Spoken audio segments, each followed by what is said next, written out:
Welcome, little listeners. In the hot seat at 5'9.5" and weighing a solid 185 pounds, with ginger hair and a love for all things sugar, it's cake, it's cookies, it's pie. Give it up for Mike. And in the cushy chair at 5'3.5", weighing a sad and paltry 98 pounds, soaking wet, she's all bluster and sass. It's Priya. That's all I got. All right. We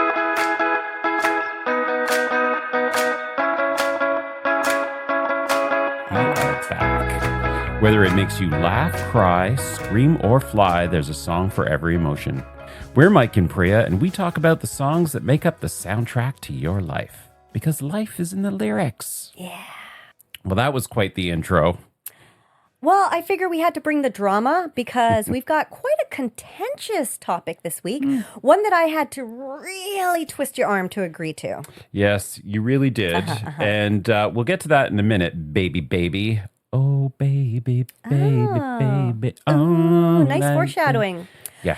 Okay, but before we get to that, baby, what's been going on since I last saw you, which was fairly recently? Yes, what has been going on? Hold on a second. Let me think. Okay. God. It's been 3 days, people. So, last time we got together, we had been out the night before. And we had. I believe I had been talking about having had a few too many drinks. Yes, at that birthday you party. did. Yes, yeah. So last night I was out. Wait, you talked about having had too many drinks while you were having a drink.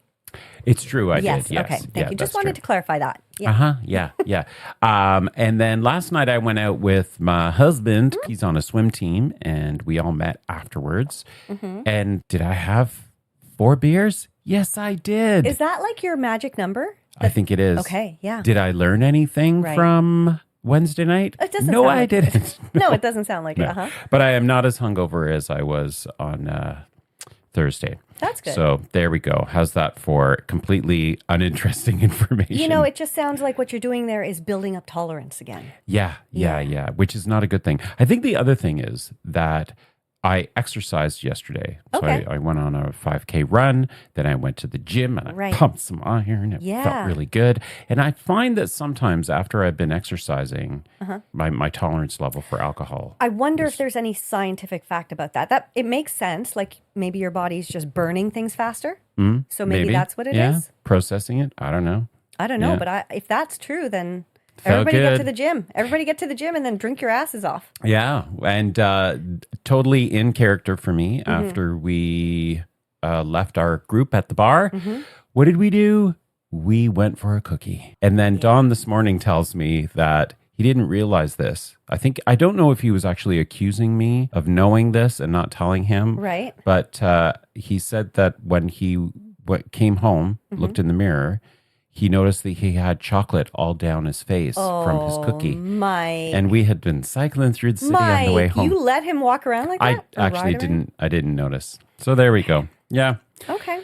So other than that, not much else has happened in the last 3 days. Okay. Well, okay. So when we were recording last time, we were talking about how much we enjoy being home. We're like real homebodies. Oh, yeah. And I said, I am making an active effort to get out more, to do more, to see more, to make the most of this thing we called life. I had plans that night after our recording. Yes, you did. And I had conveniently made them so that I could meet my friends right here, pretty much like a block from your house. So it would be, just convenient. Yeah. And what happened after the recording, Mike?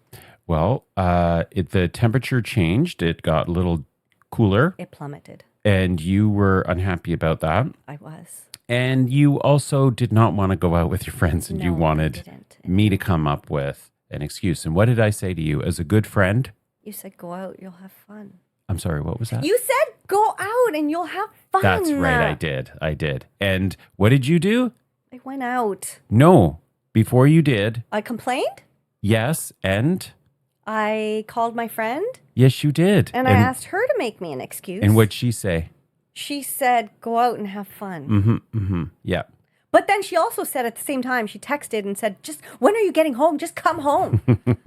But I did go out. And did you have fun? I did have fun. There you go. But You're it was welcome. very cold. We were all bitching and complaining about the cold. Oh my God. It dropped from like 40 degrees with We're not Humidex. talking about weather. We Weather are. is boring. And then it dropped down to like 22 with Boring. fine. I was also hungry. And you know how I get when I'm hungry. I know. And She is.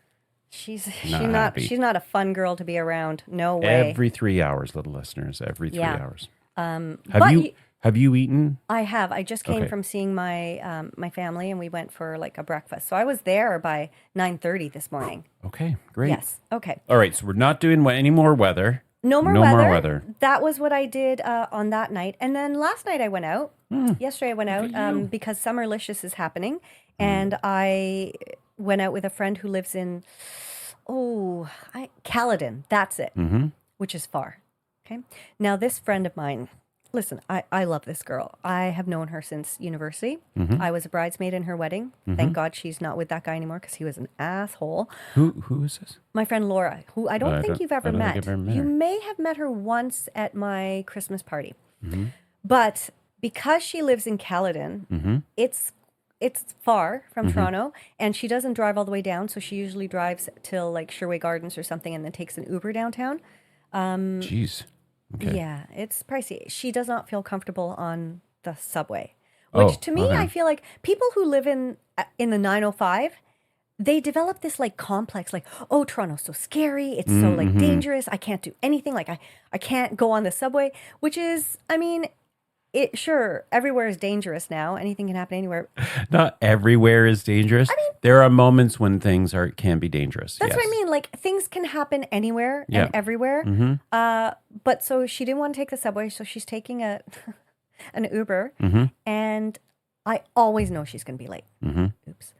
Mike just is watching my hands as I speak. No, and go he ahead. saw it slightly tap the microphone arm, and I could see in his face, he's like, just No, I wasn't. I'm sitting here smiling. You can Okay. even You're you just can hear me internalizing. smiling. You can hear him smiling. So I always know she's going to be late, right? And usually I will arrive half an hour after our designated meetup time because I know she's going to be late. But we were meeting at the Eaton Center, so I just got there at the right time, and I thought, I can just look around. So we were meeting at 5:30. What time do you think she got there? 6:15. 6:37. Oh, jeez. Yeah. She was stuck on the highway in Oh, that yeah. Uber, and all I could think was, and she kept saying like, but the traffic is so bad. I'm like, this is not new. Yeah. This is not new news. That's why you need to take it. City Transit. Yeah, just park at Sherway or When it like works. wherever, and then take one subway, and you'd be down here in 20 minutes. And you wouldn't spend $40 probably on that Uber stuck in traffic. Anyway, so we went for Summerlicious last night at this really amazing plant-based high-end restaurant, and we had a great time. High end. Look at you, Lottie friggin' dog. But the 3-course meal was only $35. It was very good. Yeah. And then today I had plans. I've been Yeah. living up to my You know what your plans are? to be here. That's right. Recording. And we are. That's right. And we are. Okay. Well, I see that it is time. Put that reverb back on. It's time to get on with the main event, little listeners. That's right. It's fight time. God That is help me. very annoying. It is. Yeah. Okay. Yeah. I did not realize how annoying my voice is. I mean, I know how annoying it is because I have to listen to it all day, All the day. air day. But with the reverb, Yeah. it's excruciating. Mm-hmm. How do you try do editing this thing? it? How do you listen to it all the time? There are times, Priya, let me tell you, where I'm like, Don't can tell me, I don't cut all this out? Can I just cut? Can you just make it a Is one-sided? she going to stop talking? Why don't you ever? just re-record everything I say in your own voice and Yeah. just do an episode like that? It'll just be, that would be funny to do. It would be funny. Okay. And I'd probably listen to it and think, why do I feel more relaxed listening to this episode? Okay. No. Okay. Do you All right. want to introduce the topic, Mike? Yeah, okay, yeah. So the topic today, little listeners, is the review of Justin Bieber's new album, Swag. I mean, I wouldn't call it so much a review. I don't look at this as a review because, as you said, when we were talking about this the other day, Mike calls me up. He's like, I have nothing to say about this. I'm not a music critic. I don't care. I don't care. Listen, don't be paraphrasing me. I'm going to try and find the text where you're like, oh, you think, hang on a second. That's word for word what you said, amongst other things. Amongst other things. Here we go. Oh, if we're going to talk about text while you're looking for that. Don't while be you're looking for tit that. for tatting. No, while you're looking for that, Okay. I will say that you sent me today the best text I have ever received. What was from that? you. It was a post Oh, from, yeah. Mm-hmm. from an Instagram handle called How Everything Works. Mm-hmm. And it says, peeing in the shower just once a day saves 2,500 liters of water per year per person. It's also considered to be more hygienic than using a toilet, which results in a significant amount of splashback on your clothes, hands, and even face. I assume that's for men, because women are not in a position where they can get pee on their face. Ugh, I don't even want to know. But I feel vindicated. What episode was that where we talked about that? I don't remember. I've said so many embarrassing things, and It's now I true. realize why I'm single. Yeah. I pee in the shower. You don't wash your feet. I don't wash my feet. Yeah. I have to sometimes use the backyard. That's right. It's just yeah. like I don't know if you've told that story though, my have you? fingernails are dirty all the Yeah. time. And I discovered why that is. Why? It's because I dye my hair. So if I scratch my head, like even though you Oh. wash the dye off, like when you're scratching your hair, the dye is still in your hair. I'm so glad you figured that out. Our little listeners have been like writing don't. in endlessly. Like, has she figured out why her fingernails are so Can- dirty? Maybe it's because she doesn't know how to shower. It's true. God.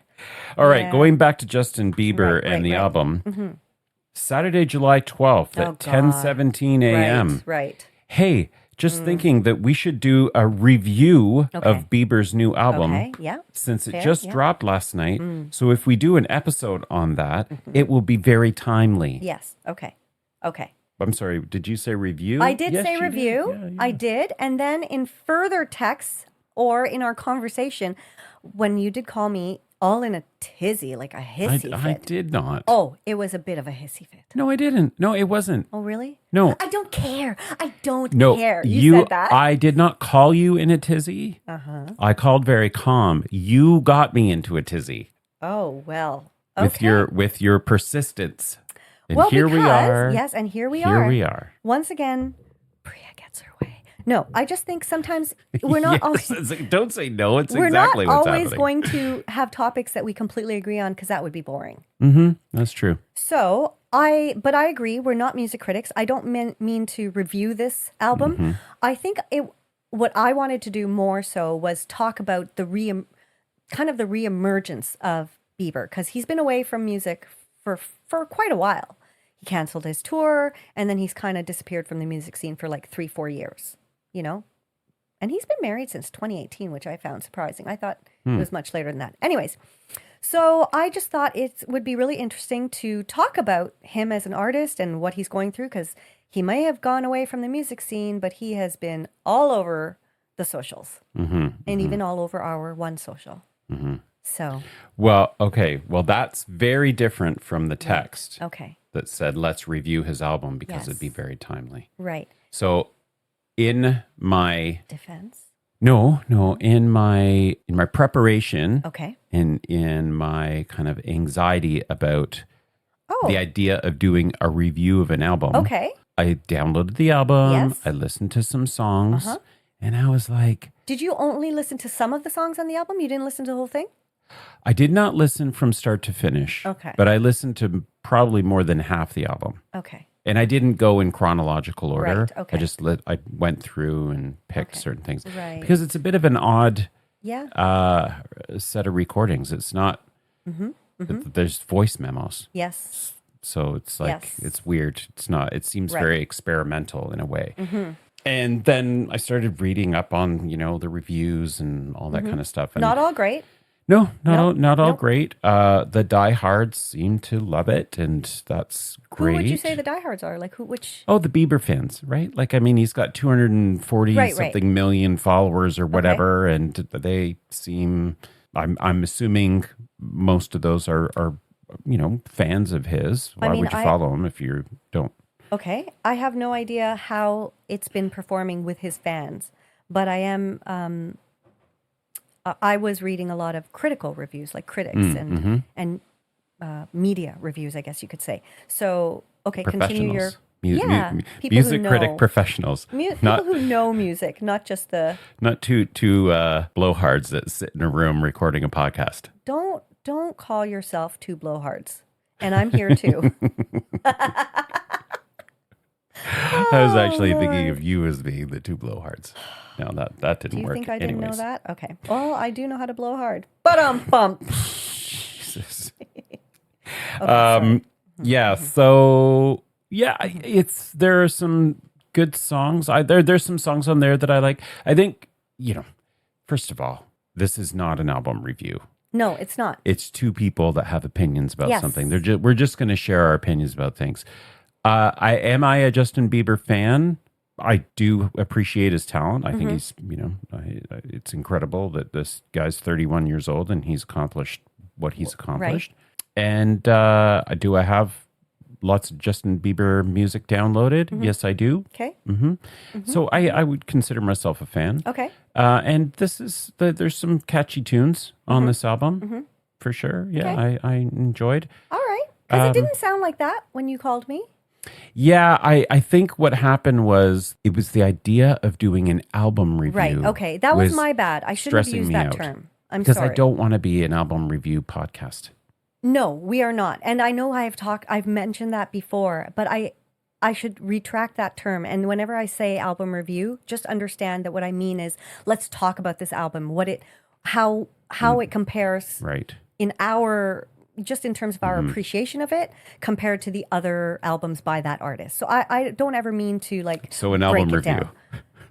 An album appreciation conversation. Yeah. How about that? Okay. Because I don't think I'm not qualified to. And when I was reading a lot of the reviews, reading real music critics, and we've talked about this before, and the way they talk about an album and its place in contemporary music and its influences, that you can feel the influences of this producer and Michael Jackson and this and that. I'm like, huh? What? Ooh, what? Who? How?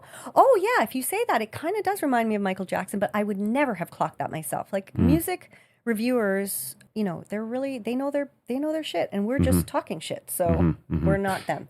That being said, yes. Did the song Daisies, yes, did that not remind you of anything? Da, da, da, da, da, da, da, da. Actually, is that the one? Yeah. Tell me, Man in the Mirror? Jack Johnson? Jack Johnson. I don't even know who that is. You don't know who that is? No, okay. who's Hold that? on a second. Okay.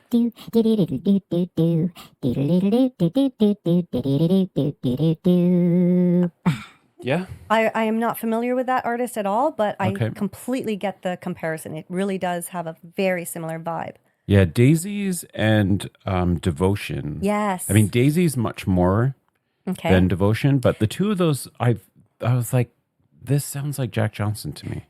That's interesting because, again, I don't know Jack Johnson, but Devotion to me reminded me a lot of John Mayer. Oh, had a very bluesy sort of slow jamming kind of. Yeah, I was like, I feel a lot of different influences on this album, which I think is really interesting. Okay, but let's get into, I don't even know where to start with this.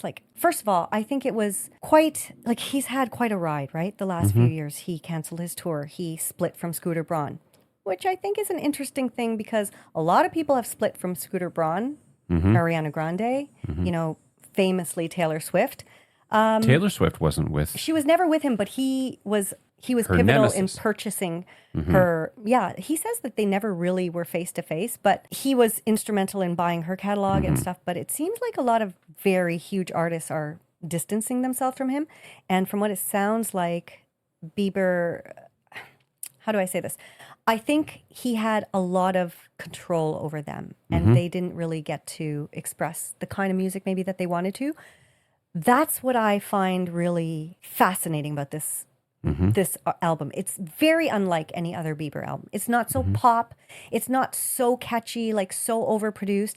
It's very, like you said, experimental and kind of like it's him finding his own voice as opposed to being stuck in this is the money-making place where you thrive, according to his label, right?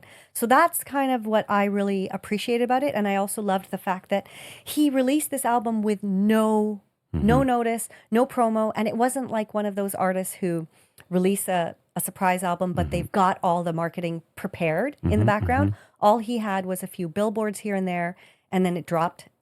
I think the billboards were all over. They were all over, but there was there's no physical album you can buy. It's just downloads. It's just digital. The music, some of it, like the voice memos, sound like it was just done on his phone. It's just a really experimental artist who has been at the top of his game for 15 years, finally trying to find his own voice. And I really dig that. I dig it. I dig it. Yeah. So your appreciation for it is more around the circumstances and the perceived intention. It's definitely that starts it. I mean, I love this album. I have to say, I now listen to albums several times over, and I do listen to a full album now, which is just has not been in my experience, and I know I've mentioned that too. But yeah, I listened to it the first time, and I was just like, okay, it's very R&B, first of all, kind of different from his previous music. So I listened to it again, and then the songs that I liked started to kind of drift to the top. I really love Daisies. I like Butterflies. I like All I Can Do. I like Devotion. There's a lot of songs that I really like, and it's just, they've got a real groove to them. I feel like this is an album I can listen to while I'm just at home on my computer or cleaning or something. And it's just a good, groovy vibe. Yeah. So yes, I liked it because I liked how it was released and what it kind of what it stands for in terms of him as an artist. I like what he's trying to say on it, which is, I'm a fucking human being too. I make mistakes. I'm trying to grow from it. I'm trying to be a good dad and a good husband. Just give me some space, So I think all of those things made me really respect the album, but I also really like it. Okay. But I don't disagree with anything that you've said. No. We've touched on this in other episodes, this tension with celebrity life. So I'll tell you what I think about Justin Bieber. Yeah. Nobody cares, but I'm going to tell you what I think. People care.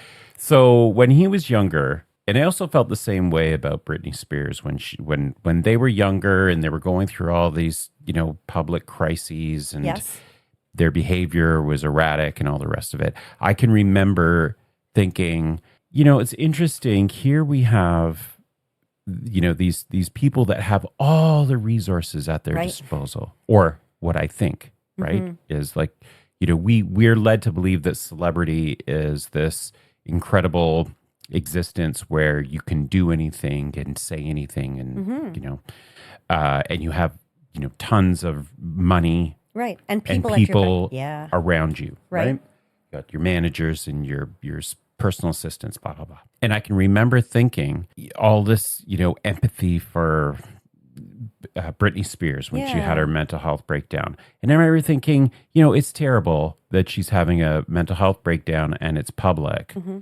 But I don't feel bad for her in the same way because she has teams of people around her and access to resources that could help her situation. Okay. Not that it's her fault, but, obviously people that are around her are not looking out for her best interest, right? And so I was thinking, I had the same kind of thinking with Justin Bieber. It's like, yeah, he's just this little kid and he's doing stupid shit, right? Like he's in the media all the time and, peeing in the mop bucket at Indonesia or wherever the country it was, whatever. Yeah. Doing stupid stuff, right? And that he, again, was somebody surrounded by people that, are not, doesn't seem like they're really looking out for his best interest. Right. Or perhaps they were trying to stop, but, as a independent human being, he was just making some bad choices. Yeah. And fair enough. But I find all that a bit tiresome. And I get annoyed at people that have the resources that, there's all this energy and attention put their way. It's like, oh, poor this and poor that. Like, they're actually not poor. They're very rich financially and they have a lot more resource and they it could be totally different. Yes. So Okay. and I know that's my own kind of hang up about them, right? Yeah. That being said, the other part of me is, and this is like the proud Canadian in me, I really do think Justin Bieber at heart, his fabric of who he is as an individual is this, he's a Canadian. He's got this incredible talent, but I like to think, it's not that I like to think it, but I think he's conflicted living in this superficial American world, Yep. pretending to be something that is expected of him. Right. And he started out so young, he never actually got to figure out who he is naturally. Not that I figured out who I am at 56, but you know what I mean? Yeah. Like, I wonder if there had been another way for him to maximize the talent without the, existence that he went through. Yes. Right? I know.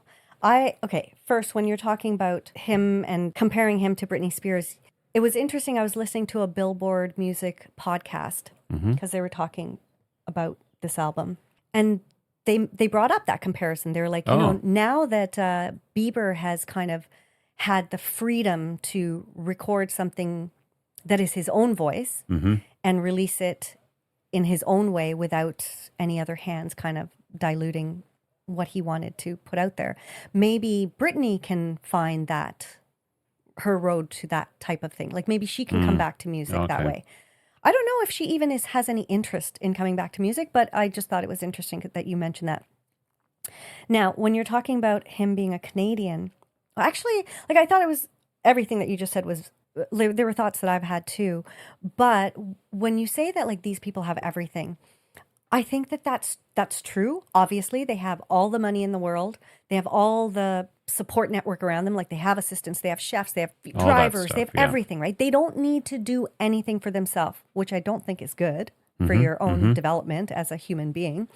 But also, what do you do when that whole system around you is not built to protect you? It's built to protect the machine, right? You as a money-making machine. Right. And also the pressure that must put on you if you do feel like I need some time for myself, but you are responsible for all these people's livelihood. Yeah. So when he canceled that Justice tour, that was a huge, like he lost like hundreds of millions of dollars on that he had to pay out to Scooter Braun. Probably part of the reason why he split from him. But just think of making that decision. And Shawn Mendes had to do it too. Our two little sensitive Canadian boys, but to walk away from a tour and all the money that you have to pay out for that, but the courage it must take, and also the desperation you must be at, the level to say, I cannot do this. I know I'm going to be probably way in the hole financially, but I need to look after my own mental health. I think that is just something that we don't give artists of that. Like we feel like they belong to us. And so I really admire that they had the strength to do that within that framework of a machine that doesn't care about their mental health. And we have talked about doing episodes on artists and mental health. And, sometimes we've scrapped those because they could get too depressing. But also we've talked about it. We've touched upon it in several episodes. But if you go back to the vault. But I just think like it must be so hard to grow up as a kid. Like he started when he was 13 to feel, what is that term when you're constantly kept as a child? Oh, infantilizing? Yeah. So it's got to be a really, really tough life. And final thought, I was listening to the Smart List podcast, and they were interviewing Nicholas Hoult. And Sean Hayes was saying about Nicholas Holt's career choices. He said, some actors chase the fame and you chase the work. And I feel like with Justin, he wanted to chase the work or the craft, but he got stuck in chasing the fame because he was so good at what he did. Maybe. I don't know. Who knows where the line of self-direction or autonomy starts and stops, when you're surrounded, when you have a team of people and all that kind of stuff. And, who knows what who knows what advice he was given or what kind of coaching he received. And, there's all that Sean Diddy stuff that started coming out. And like, who knows? We're left, I think, as public consumers to basically try and put some pieces together. And in a world where, conspiracy and sensationalization is so powerful, right? I mean, clickbait, all that kind of stuff. I would think that we've created these scenarios in our head. I mean, I sure have. I've got this idea that he's just this down home boy, that truly at heart, he's just a little down, like not little, but like he's just a down home, normal guy who's, trying to grapple with the tension between being this LA prodigal, musical genius, superstar kind of kid or guy, and a normal guy from Canada who came from a small town. And, he's constantly vacillating. And so anyways, I know I've created that whole thing in my head. I don't know if you've created in your head. I think I feel like you can discover what an artist is like, maybe based on their lyrics and based on things that they say. And I would say, like, looking at a lot of his lyrics on this album and on some previous ones, like the song Monster with Shawn Mendes, I think you do see that is what he's trying to be. Yeah, sure. If we're going to take the song as autobiographical and, face value.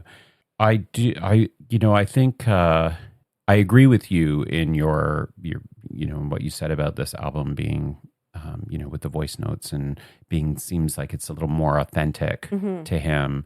And it does seem like with some of the reviews anyways, some of the reviews were saying something similar to that.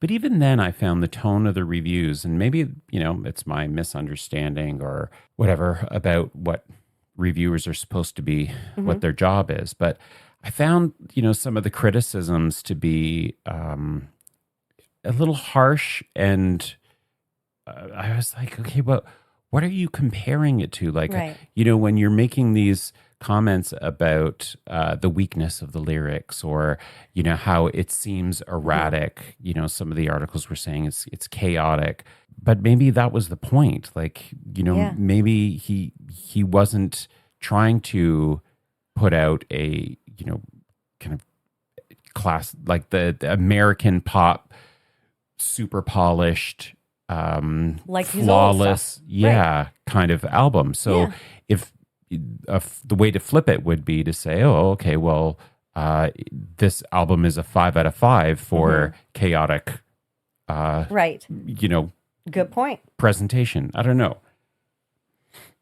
Oh, I didn't realize that was the end of your I don't know. I don't know. Yeah, I mean, so I read a lot of reviews about this, and I thought it was interesting that Scooter Braun says this is without a doubt the most authentically Justin Bieber album to date. So I guess even he acknowledges that, the music that Bieber was releasing under his kind of guidance was not authentically what Bieber wanted to release. So, but the LA Times called it messy yet beautiful. The Guardian said it's all very considered, cleverly nostalgic, and subtly satisfying. There's not a craven chart smash in earshot. I would disagree with that one too. I would disagree with that too. After listening to it a few times, and after reading some other artists, like if you read Kehlani, who I'm not familiar with a lot of her music, but she's quite an artist in her own right.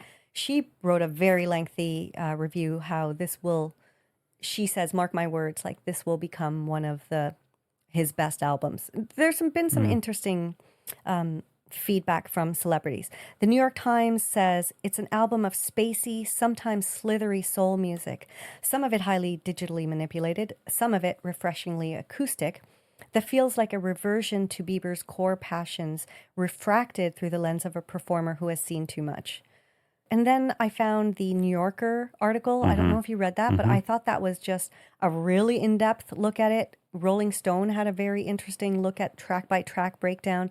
Billboard had a really interesting take on it too. And the New York Times too. The New York Times review was, I mean, only said a snippet, but some of those people who looked at it with a little more depth than I think like everybody wants to get the review out right away, right? It's like, it came out today, we got to get a review out. And so I agree that some of the reviews that you mentioned, like they were kind of harsh in a way. It's like, oh, this is messy. The lyrics it's lyrically uninteresting.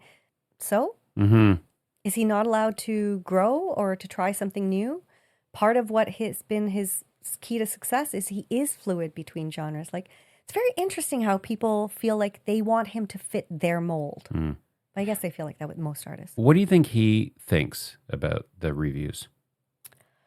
Ooh, that's a good question. I'm sure he will maybe say something on his Instagram because he's pretty vocal on his social media about where he's at and what he's feeling and like posting. Do you follow him on Instagram? I don't follow him.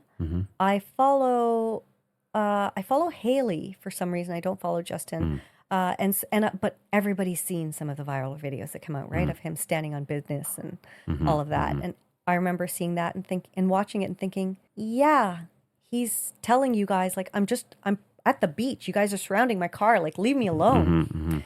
I can't imagine what it must be like to not be able to have any semblance of normalcy. Sorry.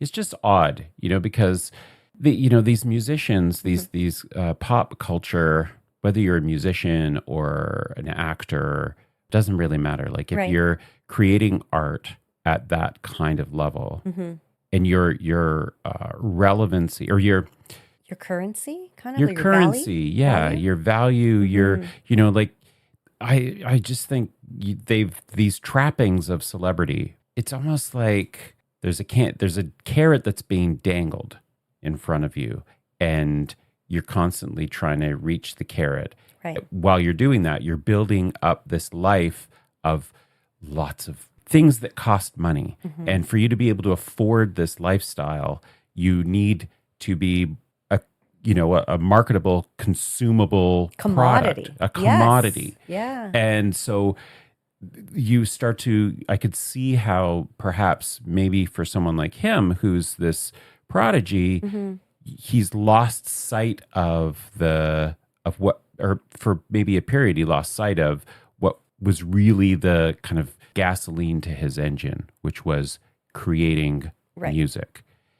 And that, that misplaced fuel got replaced by, being treated like a celebrity. Oh, you're so important. And magazines and this and that and the other. And I've said this before, like, I do think that that's part of his whole covering his body up with tattoos is this kind of creating this shield of protection.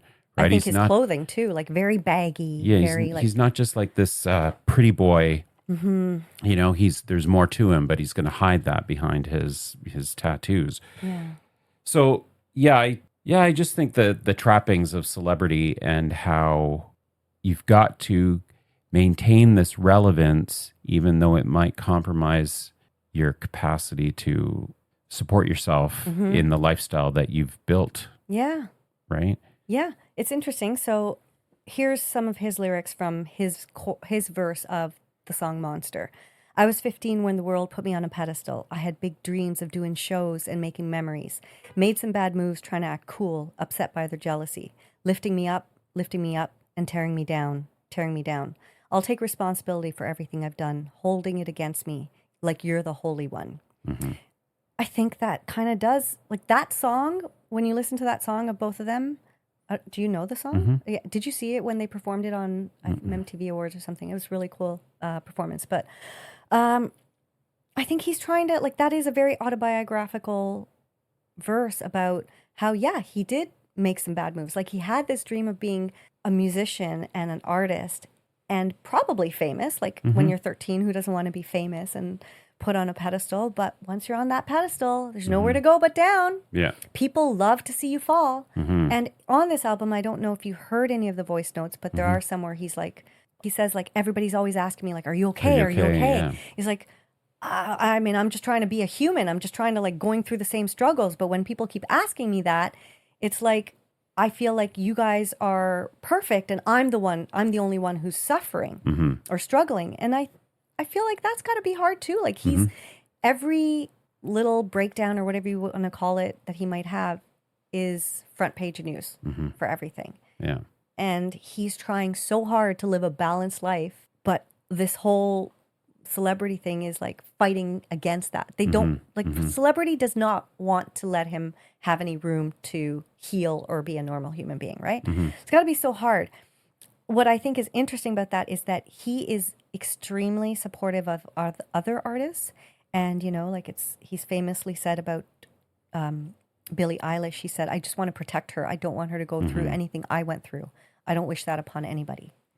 So I have often heard people who've collaborated with him when they're doing interviews, like they talk about how much gratitude he has for where he's at and how he tells them, like, just be grateful. I know it's hard. I know there's a lot of eyes on you and you're tired of doing all the interviews and stuff, but remember that this is what you wanted and now you have it. So be grateful. And he's just got a lot of empathy and humility, it sounds like, not from what I've heard him say, but from what I've read all these other artists, because that's what I looked into as like, what did the Kid Laroi say about him? What did Shawn Mendes say about him? What did, SZA or all these other people he's collabed with? And they all have nothing but praise for what he's like as a human being, which I think is kind of sad that he is such a giving human being and he doesn't get to really just like have any peace. Yeah, but maybe he does. It's just that the we're only aware of the viral video of him getting upset. Like maybe in that week he was able to go out 10 times and only 3 of those times he got followed by paparazzi and it got recorded and it went viral. Yeah. Like we don't know. I'm just saying that it is the world that they've signed up for it, and I do empathize with the hounding. But again, social media is not I take it with a grain of salt because it's garbage. Yeah, and when they want to do these viral videos and they go around, it just ends up creating more of an issue that maybe it may not be. Not to say that he doesn't get upset when people follow him around. So I don't need that. So, going back to the idea of, I was talking about, Britney Spears and Justin Bieber, and, I wasn't that empathetic, I guess, maybe about because I felt like they had all these resources and everything. And you had just mentioned something about them having all these decisions made or things done for them, which isn't necessarily a bad thing. It reminds me of this, of that kind of age-old question, right? Like, what would you do if you had all the money in the world? Yeah. Or what would you do if you didn't have to worry about money, right? And as somebody who came from a pretty poor upbringing, I think one of the drivers for a lot of people that have come up with a similar experience to me is you're motivated to achieve. You're willing perhaps to compromise differently, or you just approach life differently when it means, okay, well, I've got to, I'm striving to reach the bar, right? And I think perhaps one of the problems with these kinds of celebrities that are in these situations is they do feel perhaps adrift and unsure about their purpose when they're basically treated like a commodity and not a human. Right. And they're not necessarily, they're around a bunch of yes people. Yeah, exactly. Nobody's really challenging them to, tell them they're wrong because they're all getting paid by you. So yeah, it did make me think a little bit like that, about that kind of concept as well. It's like, this album strikes me a bit of an exploration of that. Does it? I don't know. I think I'm tying them together. I'm tying these things together. I mean, I have listened to the lyrics of every song, and I would agree with what you're saying. Like, I really do think he's trying to examine kind of his place in stardom, what it means, and then just trying to find himself within that and trying to be himself in that. Have you heard his song "Lonely"? I'm so Oh, yeah. Like that video is really sweet. It's like it has Jacob Tremblay, who's a Canadian actor. Yay, Jacob Tremblay, who's so grown up now. But it's a really, really sad video about like Jacob Tremblay plays basically Justin Bieber as the little kid kind of growing up. And he's like, everybody knows my name now, but something about it still feels strange. Like looking in a mirror, trying to steady yourself and see in somebody else. Like, I think some of his songs are so autobiographical about the moment he's in and about the struggle of being like a celebrity. Because keeping in mind that when he was discovered at 13, which was now 19 years ago, YouTube was in its infancy. Nobody knew, first of all, TikTok, Twitter, Instagram, none of that was around. Maybe Instagram? I don't think so. No. But YouTube was just starting out and nobody knew what it would become or how it could launch an artist. And he only, like his mom put on a video of him singing because they were at a birthday party and he was playing piano or something and some of their family couldn't be there. So they put it on YouTube so that other family members could see it and it just kind of went viral, right? But even if he did want to be a superstar at that time, superstars back then completely different from what superstars now are like, right? Because of social media. Yeah. Because of just the ability to be constantly in your face and in your life. So I think I'm just kind of in a weird way very proud of him. Like with this album, there's been lots of jibber jabber about how he's bankrupt and how he has to have his wife bail him out from the Scooter Braun buyout and all this bullshit. And she's kind of clapped back at that and said, my money's separate. I have nothing to do with that. And I just, I just think it's like, why would I love that though? It's like, okay, well, even if it was true, they're a married couple, and like when you're in a relationship, why is that a bad thing? Don't you support one another? Right? Like, I don't know. It's I mean, so weird. I love his song "Go Baby Go" because it's very much of a sort of like a cheerleader song for his wife, and I think a lot of the songs on this album really do say, as one of the CBC music critics was saying, and they said, you listen to the album and he's like, I actually do love my wife, guys. Like, I love my kid. We're going to get through this. I haven't been doing so well, but you know what? I'm okay.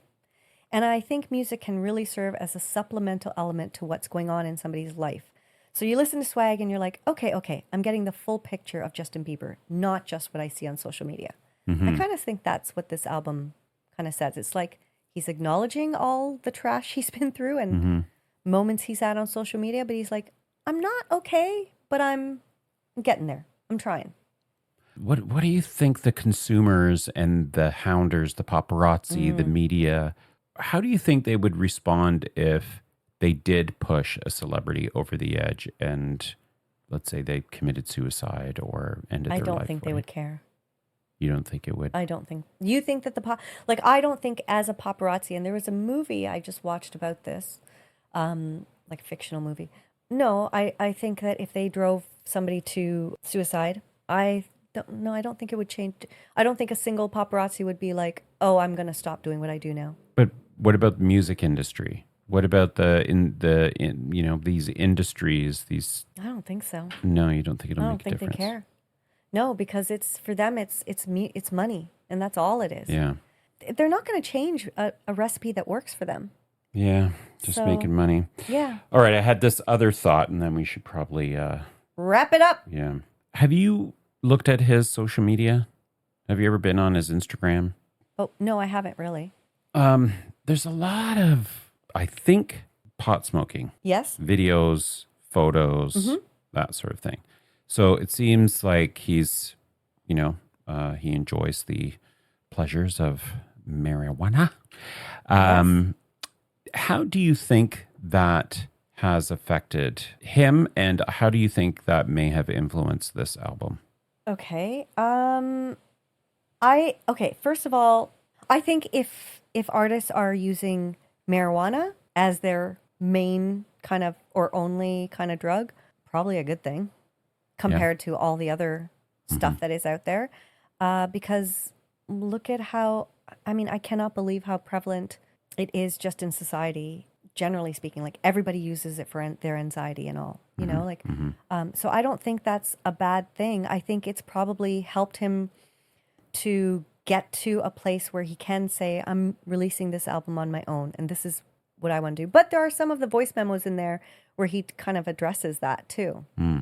There's one where the guy's saying, hey, you want some of this black, whatever kind of weed? And he's like, no, man, I'm okay. So I think that's in his way just a cheeky little acknowledgement of the fact that, yeah, I'm aware, you guys are aware that I smoke a lot of grass. Whatever. I don't have a problem with that. If he was doing hard drugs like cocaine and heroin and, I don't know, fentanyl stuff, that I think that would be problematic. But weed, I think people use a lot to just calm themselves and slow things down and calm themselves. Why? What is your thoughts on that? No, I wondered. I mean, I don't know much about his substance consumption or anything like that, other than what I, just saw on his Instagram when I was preparing for this episode. And I thought, what state were you in when the decisions were made around what went on to this album? Right. And I wonder if, being high or under the influence influenced some of the decision making. First of all, and creativity. I'm going to just say, I assume he's probably smoking most of the time. I know a lot of people who are baseline smokers. Like they need to smoke as a baseline. And so they're always high in a way? They're not always high. I think that some of them, like, he has some condition, Ramsay-Hunt syndrome, a rare neurological order that causes facial paralysis and can lead to hearing loss. So it's a result of shingles or something. Okay. But I imagine that probably the weed helps with some of that too, maybe. But I know a lot of people who are ADHD who use weed to just bring them down to a normal quote unquote functioning level. I know somebody who might be like that too. Are you talking to me? Yeah. Me? Yeah. I was thinking about this. I've been thinking about this for the last couple of weeks. You think I'm ADHD? I think you might be. I think you might have a bit of ADHD. Oh, dude, you don't know people who actually have ADHD then. No. I'm not even a mental health professional. So I'm not saying at all that I have any kind of, training to diagnose that. But I do wonder, I started to wonder that. I'm like, I wonder if you might you might have a bit of ADHD. And you don't think I can focus? No, I don't. I don't think that you can't focus. I think that one of the reasons why your life is full of so many things happening, like you're very immediate the way you're quick to answer a question. Like I've noticed that, when we interact, like you have very immediate and instant responses to things. And I don't think I noticed that when we were younger as much. And so I've just been thinking about that more. And I'm like, oh, I wonder if that might be. I mean, I wonder. I know a lot of people who have ADHD and then some people who self-diagnose themselves with ADHD. But the people that I know who have it have a very hard time focusing on anything for more than 5 seconds. And have you seen yourself trying to listen to me? Oh, but you're so boring. But you take forever to get a statement out. No, listen, maybe I am a little bit, but in my experience with people who are like that, they talk very, very fast and very, very randomly. Maybe you're saying that's me. I don't know. Maybe I'll have to listen to I'm kidding. No, maybe you are, and I have to listen to some of these recordings over again, but I know it's exhausting being around those people because their energy levels also are just like this guy, my business partner. He's gifted, first of all, intellectually, and he has ADHD. So that combination is brutal because I think the gifted part makes other people maybe boring to him. So he just can only keep talking, blah, blah, blah, blah, blah. Are you dating my husband? I'm not dating, first of all, but you think? Dawn definitely has ADD. Okay. Yeah. And maybe that's the difference, ADD versus ADHD. Attention deficit disorder and attention hypertensive or whatever disorder. Yeah, I don't even know how we started on this conversation. You're talking about the drug use, Bieber's drug. You're asking about... I think we should also like probably cut Yes. all that out because I'm not. I didn't mean to like I don't care. bring up my opinion of I what I've been thinking. I don't about have a problem with that. I think it's interesting, and now I'll have to maybe take an ADHD test, maybe. But I mean, I know people. I have friends who are like that, and I don't think I am similar to them in terms of how they are. I have a lot of energy, I know, but my energy is more in I like to do a lot of things, and it's not necessarily in just I need to railroad over what anybody else is saying because I don't think anybody else has anything interesting to say. I hope I'm not like that. I have. Okay. Of the 41 All right. recordings, I'm sure 38 of All them you right. have said Okay. in those episodes that I don't have anything interesting to say or something to that effect. Anyways, Just I think saying. it's time to wrap this up. All right. Okay. So just to go back, do you think if he is smoking grass or pot, you do think that has influenced the album? I think it's been able to relax him a little bit. Mm-hmm. And I think finding the partner that he has found in Haley has been really good for him, and finding his faith, because that is also evident on this album. Yeah. You know, that last song doesn't even have Bieber on it. Yeah. Which is, I think, a very interesting thing for an artist of his caliber to include on his album, something that he's not really a part of. So, yeah, I think that those three things kind of have saved him a little bit from maybe going down a worse path. We see a lot of him, like a lot of crazy experiences he's going through, but I think it could have been a lot worse. Okay. Yeah. All right. So overall, what's your rating out of 10? Oh, I don't know if I need to rate it because, again, we're not critics, but I will say this is probably some of my favorite music from Bieber. I really like this album a lot. Really? Yes, really like this album like a it. lot. Yeah. I do. How about you? Where would you say it falls in terms of your appreciation of his music? We'll see. Okay. There are some songs that I like. It's for the kind of what I'm used to listening to, like a start to finish kind of album. Right. It's a bit It's a different random. experience, yes. Yeah. So, but there are definitely songs that I could see on playlists. So yeah, I would say probably a 7, 8 out of 10. I'm really impressed with that because based on what you said the other day, I would have thought you'd think of it more like a 3 or 4. No. Okay. No, yeah. Yeah, it's very R&B and I think it's pretty groovy. All right, little listeners. Well, thanks for tuning in. And if you have anything to say about this episode, please send us an email at lifeisinthelyrics@gmail.com. Or what could they do, Priya? You can just slide into our DMs at, oh God, I always mess this up. Mike? The Little Podcast. That's the LIITL podcast on Instagram. Correctamundo. All right. Till next week. Who won the match? Ladies and gentlemen, we declare this match a draw! Whoosh.